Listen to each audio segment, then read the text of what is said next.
Hey everyone, this is Nainshree Jain.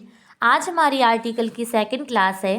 First class में हमने सारे नियम देखे थे, रूल्स देखे थे और ट्रिक्स देखी थी। आज हम प्रैक्टिस करेंगे। फिल इन द ब्लैंक में जगह थोड़ी कम है तो मैं आंसर साइड में लिखूंगी।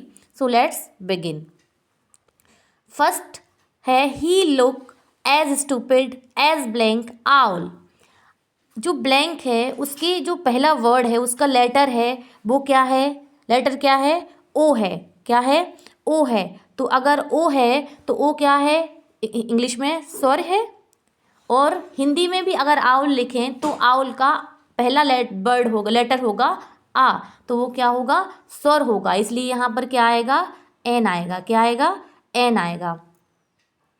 उसके बाद हम देखते हैं copper is blank useful metal. Copper is blank useful metal. Useful का यू तो स्वर है इंग्लिश के हिसाब से, लेकिन प्रोनाउंसिएशन के लिए अगर हम देखें तो यूजफुल या यज्ञ से स्टार्ट होता है और हिंदी के अकॉर्डिंग वो स्वर नहीं है, तो इसलिए यहाँ पर ए का यूज़ होगा। दा आएगा नहीं क्योंकि दा वाली कोई कंडीशन लग नहीं रही है, इसलिए यहाँ क्या आएगा? ए आएगा। क्या आएगा? ए आएगा। तो ये क्या हो गया? A useful metal. He is blank honour to his country. जो ब्लैंक के बाद जो ऑनर वर्ड है उसका यूं तो देखें तो एच से स्टार्ट हुआ है तो इंग्लिश में स्वर नहीं है, लेकिन हम प्रोनाउंसिएशन के हिसाब से देखते हैं और प्रोनाउंसिएशन इसका हो रहा है ऑनर और एस साइलेंट है, इसलिए इधर काहे का यूज़ होगा? ए का यूज़ होगा क्योंकि दा वाली कंडीशन कोई लग नहीं रही है, इसलिए यहाँ पे क्या होगा? एन। क्या होगा? एन। एन क्यों होगा? क्योंकि ऑनर अगर हिंदी में लिखेंगे तो आ से स्टार्ट होगा और उच्चारण के हिसाब से भी ऑनर है तो ओ क्या है? स्वर है। ठीक है, तो इधर क्या आएगा? An. Okay. The children found blank egg in the nest. जो एग है उसका पहला लेटर क्या है? ई है, तो हिंदी में तो वो श्योर है। प्रोनाउंसिएशन में भी एग लिखेंगे तो एडी के ए से स्टार्ट होगा। काय से स्टार्ट होगा? एडी के ए से स्टार्ट होगा, तो इधर भी क्या आएगा? एन आएगा। क्या आएगा? एन आएगा। जगह थोड़ी कम है ब्लैंक में, इसलिए आपको एन मार्क के हिसाब से मैं बता रही हूँ, जिस प्रकार के मैंने अभी बताया इधर आएगा an. Okay, got it. Next है English is blank easy language.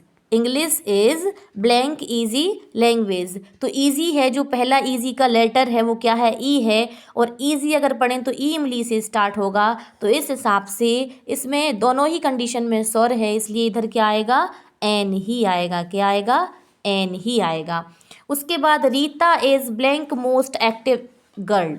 Rita is most active girl. जैसा कि पिछली क्लासेस में हमने रूल्स देखे थे, और रूल्स में क्या देखा था कि सुपरलेटिव डिग्री हो, होली बुक्स हो, होली रिवर्स हो, और जो दुनिया में यूनिक चीज़ मतलब जो एक है, जैसे कि earth, sun, moon etcetera. Mountain the Himalaya, तो माउंटेन के आगे भी द का यूज़ होता है। होली मैन जैसे कि the Ram, holy books the Ramayan, the Gita. Great man, इनके आगे भी क्या होगा? दा का यूज़ होगा, जैसे कि दा महात्मा गांधी। तो इधर कौन सी कंडीशन लग रही है कि मोस्ट एक्टिव, मतलब ये क्या है? सुपरलेटिव डिग्री है। डिग्री की क्लास भी हम आपको बाद में बताएंगे, लेकिन अभी एग्जाम के दृष्टिकोण से आर्टिकल बहुत इंपॉर्टेंट है, इसलिए यहाँ जो मोस्ट एक्टिव है वो सुपरलेटिव डिग्री है, और इधर काय का यूज़ होगा? इधर होगा द का यूज़। काय का होगा? द का use. The most active girl, Rita is the most active girl. Honesty is the best policy. जो बेस्ट है, बेस्ट पॉलिसी है, वो भी क्या है? सुपरलेटिव डिग्री, तो इधर भी काय का यूज़ होगा? द का यूज़ होगा। सन, सन क्या है? यूनिक है, दुनिया में एक चीज़ है, तो the sun rises in the east. East क्या है? डायरेक्शन के पहले भी काय का यूज़ होता है? द का यूज़ होता है। The east, the west, the north, the south etcetera. Please give me blank a glass of water. Please give me blank glass of water. Glass क्या है? सिंगुलर नाउन है। आप इस प्रकार भी ट्रिक से देख सकते हो कि एन वाली कंडीशन लगेगी नहीं, दा वाली कंडीशन लगेगी नहीं, तो क्या होगा? ए होगा, क्योंकि अब बचा क्या? ए। लेकिन आप इस टाइप से भी देख सकते हैं कि ग्लास ऑफ वाटर में जो ग्लास है वो क्या है? सिंगुलर नाउन है, तो इधर क्या आएगा? इधर आएगा ए। तो please give me a glass of water. Sakshi is reading book. Sakshi is reading book. Book क्या है? सिंगुलर नाउन है, क्या है, सिंगुलर नाउन है, तो क्या होगा, सिंगुलर नाउन में ए आता है। आप इस हिसाब से भी देख सकते हो कि दा वाली कंडीशन नहीं आएगी, एन वाली कंडीशन नहीं आएगी, क्योंकि बी क्या है, व्यंजन है और कॉन्सोनेंट्स है।